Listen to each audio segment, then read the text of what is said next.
Okay, hello everyone, welcome to Badgeskins. So in this video we're going to do a turbo inlet pipe for MK2 Tiguan. So as you can see, we've already installed the Aftermarket Intake, which is the MST performance one. So the install is going to be different if you only have the OEM intake. The only difference is that you're going to have 8mm hose clamp compared to your compression style that you have on OEM one. So the tools will be a little different that you require, but it's all the same. You still have to remove that inlet pipe that's here. So to start off, as you can see, this is the Unitronics inlet elbow pipe. Nice piece, nice aluminum. It will be a perfect replacement for the plastic one from the OEM.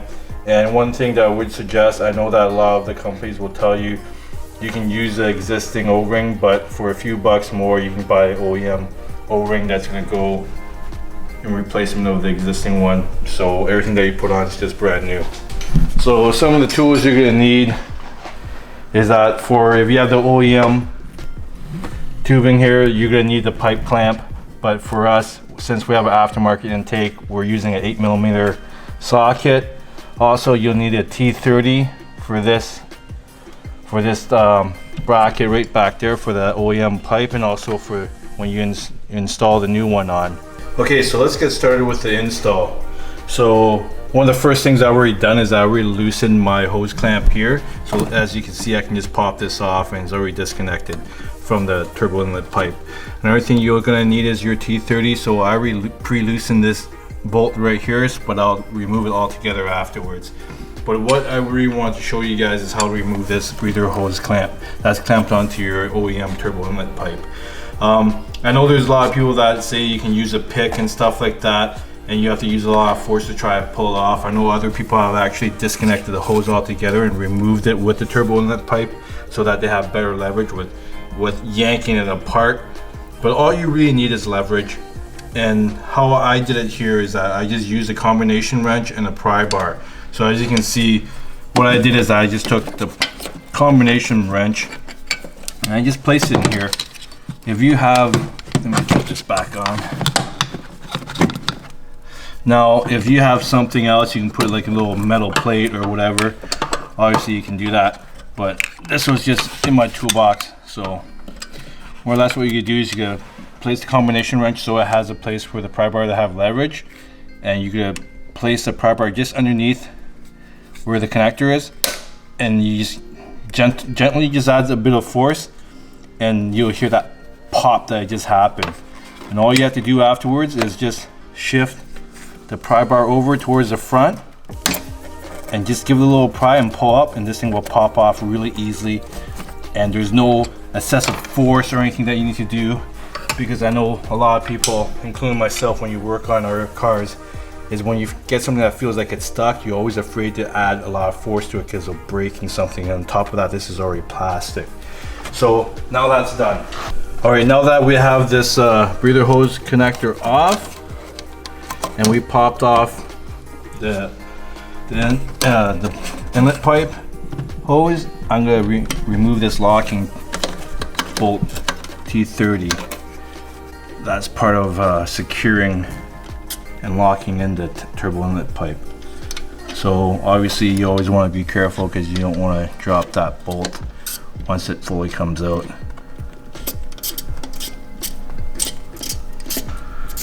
I know you can't see, but obviously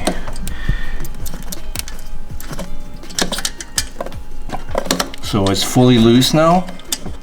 But this is my first time doing it, so I don't think this bolt comes completely out. Well, actually it does. So here it is. I'm putting it in a safe place. And from my understanding, when you remove this turbo inlet pipe, is that you're gonna turn it a 1/4 inch back towards the firewall, and it'll unlock from this tab here, and then you can pull it out like that. So as you can see, it has these little locking tabs that when you turn it, it actually unhooks from the turbo here, and it actually just easily comes out like so. Okay, so here you can see the comparison between the Unitronics turbo inlet pipe and the OEM one. Obviously it's a lot more room for air to breathe compared to the OEM one. and it's a lot bigger elbow, and it doesn't taper as much as the OEM one. So essentially, like if you don't have an extra O-ring or you didn't purchase one like I did, here's the part number again in case you didn't see it at the beginning of the video. But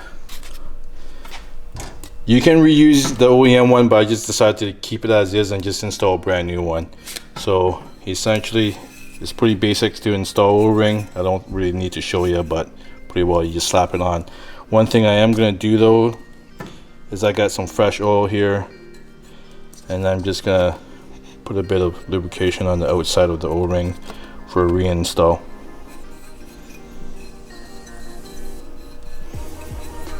Like that. Okay, so here we are. We're going to go with the install now of the turbo inlet pipe from Unitronic. It's pretty well the same as the removal process. One thing I do want to mention, and which I should have mentioned before, is that when you did the removal, I will shove the rag in there just to prevent any foreign material from getting inside. So this time around I actually stuffed the rag in there just to make sure if anything does drop, it will catch it and it won't go into my turbo. So here we go. We're just going to line this tab just behind where the locking tab is, and you're just going to try to find a sweet spot and work it in like that, and then you just turn it a quarter turn towards the car, towards you, just to get this locking tab behind here for the Torx bolt. So once you've got that lined up, we're going to install this Torx bolt back in.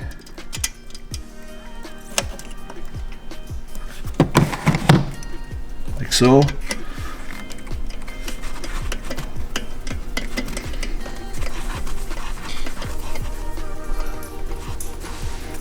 It doesn't have to be too tight.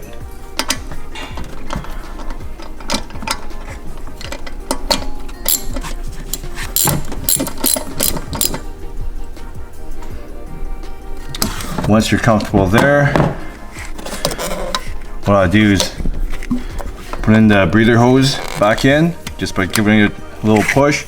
It should go in nice and easy. You can put a little bit of oil on the inner O-ring, but if it doesn't fit, I wouldn't try and force it, but it should go in nice and easy.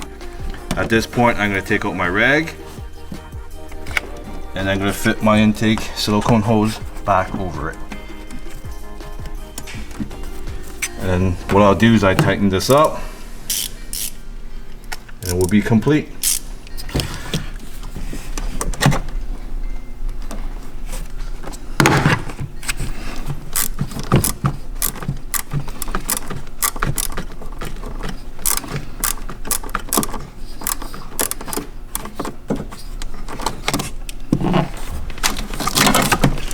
Reconnect my sensor, and there you go. Alright everyone, thanks for watching. This is a pretty straightforward install. I would say difficulty probably maybe 4 out of 10 at best, but anyone can do this. I hope you guys really enjoyed this how-to.